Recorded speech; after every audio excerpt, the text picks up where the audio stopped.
कि आप बाकी पूरी दुनिया को देख लें, नेटफ्लिक्स और अमेज़न प्राइम, और जिस तरह के वो इशू एड्रेस कर रहे हैं, जिस स्पॉटलाइट में वो देख रहे हैं, सब वो देखते हैं, यही ऑडियंस वहाँ पे वो देख रहे हैं। हमारे यहाँ बनते वक्त ये भी सेंसर, वो भी सेंसर, ये भी नहीं दिखा सकते, वो भी नहीं दिखा सकते।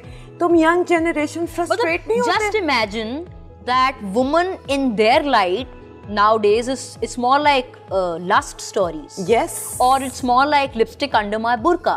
तो क्या वहाँ पे जो औरतें हैं यहाँ पे वो नहीं है? उनकी फीलिंग्स वैसी नहीं है, उनकी फैंटेसीज, उनका प्राइवेट वर्ल्ड, आपको क्या लगता है कि ऐसा नहीं होगा? बिल्कुल। तुम इमेजिन करो, यहाँ पे पैडमैन जो है लगने नहीं दी गई।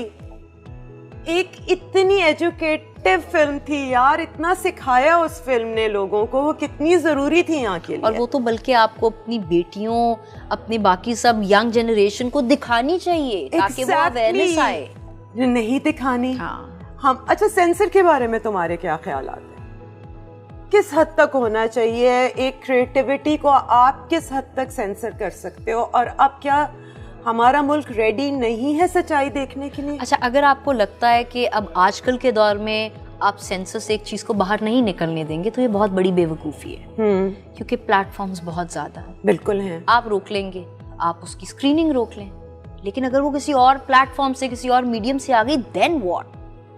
तो are you ready to face the repercussions then, कि आपके प्लेटफॉर्म से वो नहीं गया और जब वो किसी और प्लेटफॉर्म से आई तो उसकी एक वर्ड ऑफ माउथ बहुत इफेक्टिव था। भाई अब सब वेब पे जाएंगे, आप क्या रोकेंगे? Like I was very upset, वो सरमद भाई की जो फिल्म है उसको स्क्रीन नहीं होने दे रहे। लेकिन कोई फर्टर्निटी से नहीं सड़कों पे निकला, किसी ने साथ नहीं दिया। Very unfortunate. तुम लोगों हमने तो अपने ज़माने में यही देखा कि कोई किसी के लिए नहीं निकलता। हालांकि आप डॉक्टर्स को देख लें, आप लॉयर्स को देख लें, वो एक दूसरे के लिए निकलते हैं, फौजी एक दूसरे के लिए निकलता है, पुलिस एक दूसरे के लिए निकलती है। ये एक्टर्स को क्या है, ये क्यों इनके अंदर वो जज्बा नहीं है? मुझे ऐसा लगता है कि वो जज्बा सिर्फ व्हाट्सएप के ग्रुप्स तक जो है वो महदूद रह जाता है, और जब उसको अमली जामा पहनाने की या आपसे कुछ एक्सपेक्टेशंस होती हैं, उसकी बारी आती है तो उसकी प्रोजेक्शन शायद इतनी अच्छी नहीं होती। सवालात भी साथ साथ करेंगे और हम अपने सेगमेंट्स भी साथ साथ करते हैं। तो मैं सबसे पहले आपको 2 चॉइसेस दूंगी और उसमें से आपने एक चूज करना है। हुमायूं सईद और फवाद खान। खलीलुर रहमान कमर और फायजा इफ्तिखार। कुर्रतुल ऐन हैदर या Ismat Chughtai? Both. You have to choose one.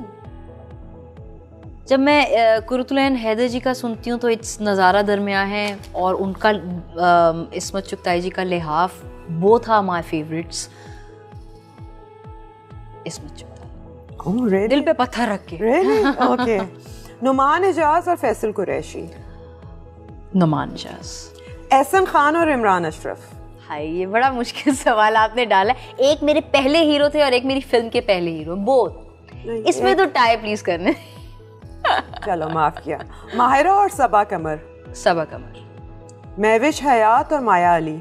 Mahwish Hayat. Ehteshamuddin और Saifi Hassan. Both. Please don't do this, I love them both. Ehtesham. Sajal और सोनिया हुसैन। Sajal, any day. सायरा शहरोज और नौशीन शाह। सायरा शहरोज। ओके। अब मैं आपको कुछ चीज़ें बताऊंगी और जो भी सुन के ज़हन में आता है उस पर बात करनी है, बात करेंगे। एक लफ्ज़ बोलना। Aurat March. Important. Politics. Not my cup of tea. Fame. Glittery, temporary. Success. Important. Love. Existence. Romance. Films. वही करना है। हाँ, मेरा पहला और आखिरी रोमांस वो होगा। Money. Survival. Feminism. Again crucial, लेकिन वो एक बड़ा आई थिंक मिसकंसेप्शन है फेमिनिज्म को लेके और लोगों में. I think it's misunderstood. Yes. It's misunderstood. Misogyny. Disgusting. Drama या फिल्म लिखना? फिल्म लिखना. कमर्शियल फिल्म आप लिख रहे हो? जी. ठीक है जी. उसको तुम समझती हो कि वो अदब के, लिटरेचर के जुमरे में आता है? बिल्कुल आता है. हमारा जो यहाँ पे फिल्म लिखी जा रही है वो अदब के जुमरे में आती है? अगर वो 5-6 बैचलर्स मिलके गए हैं यॉट पे, वो वाली तो डेफिनेटली नहीं. ओके. लेकिन अदरवाइज आती है. लिटरेचर, आपकी सकाफत, आपका रहन सहन, वो सब उसमें आता है. हम अपने फिल्म्स के जरिए, अपनी इंडस्ट्री के जरिए वही स्टीरियोटाइप्स को प्रमोट कर रहे हैं. That's right. तो हम तो बहुत गलती के ऊपर गलती कर रहे हैं. No. You're right. I agree on that. Okay. अभी कुछ और इंटरेस्टिंग क्वेश्चंस पूछती हूँ तुमसे, जिससे मुझे बहुत कुछ तुम्हारे बारे में पता चलेगा. ओके. मौत का फरिश्ता आया है और जरा अच्छे मूड में है. आधा घंटा दे दिया उसने आपको, क्या करोगी इस आधे घंटे में? आई थिंक मैं बहुत डरपोक इंसान हूँ. तो अगर मुझे ये पता चल जाए कि मौत का फरिश्ता आ गया, but he is very friendly, तो मुझे तो वैसे ही heart attack. No he is very friendly and he is very good looking and he is in a good mood, और तुम डरी बिल्कुल नहीं हो. लेकिन आई थिंक अपनी अम्मा को थोड़ी सी और जप्पियां और पप्पियां दे दी उस आधे घंटे में. हालांकि वो आधा घंटा बहुत कम होगा, लेकिन I think the best way to die is in my mother's hands. Okay. किसी को दोबारा जिंदगी देने की ताकत मिल जाए तो किसे दुनिया में वापस लाओगी? माय नानी. I think 2 months back I lost her, and she's my life. I still cannot make myself understand that she's no longer there. She's everywhere. Yeah. It's very hard to lose. It's very hard. I think ये तुम्हारी जिंदगी का पहला बड़ा loss है. हाँ.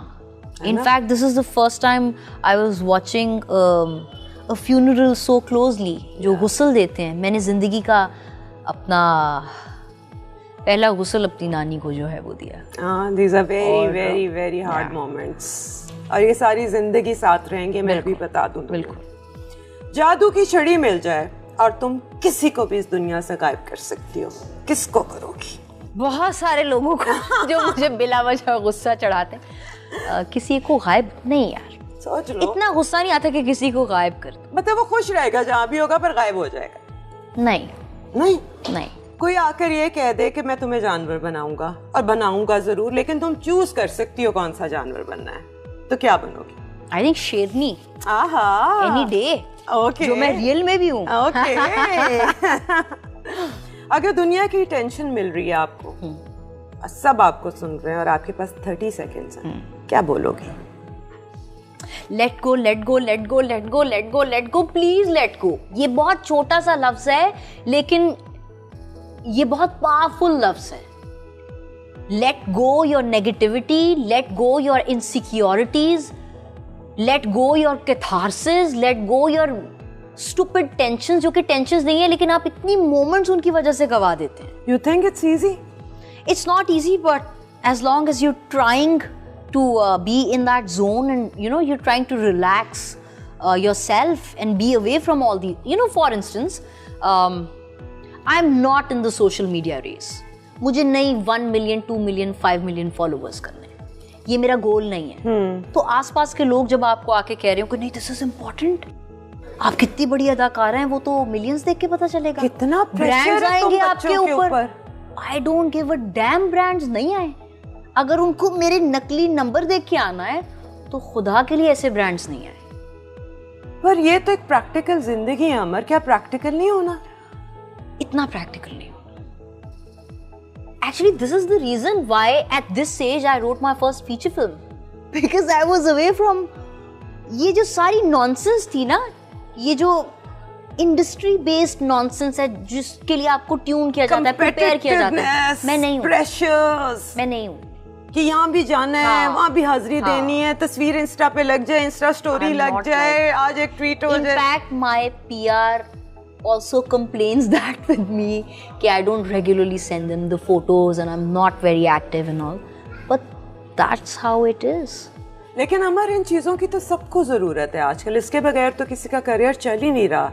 तो how are you keeping yourself away from all this? I think success के लिए और भी बहुत सारी चीज़ें ज़रूरी हैं। आपको अपना क्राफ्ट इम्प्रूव करना बहुत ज़रूरी है, आपको अच्छी करियर चॉइसेस करना बहुत ज़रूरी है।